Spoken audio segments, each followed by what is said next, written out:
J'ai vu The Suicide Squad et ça donne vraiment envie de voir ce que James Gunn va nous pondre pendant les prochaines années. Moi c'est Maître Saumon, ici on parle de cinéma et parfois plus, abonne-toi. Là c'est celui de 2021, pas le premier, et ça se voit que c'est pas du tout le même réalisateur et que le film se prend beaucoup moins au sérieux, et c'est tant mieux. On retrouve pas mal de personnages par rapport au premier film, dont certains avec les mêmes acteurs, notamment Margot Robbie avec Harley Quinn, qui joue évidemment super bien, mais il y a aussi Bloodsport qui avant été joué par Will Smith, et là par Idris Elba. Et évidemment, en grand acteur, il est parfait.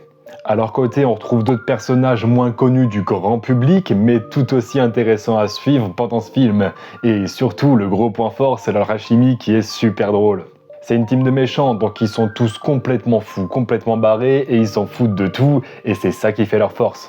C'est pour ça aussi que c'est mieux de faire un film qui se prend pas au sérieux, et James Gunn il sait faire ça, il sait faire des gros blockbusters bien comiques comme Les Gardiens de la Galaxie.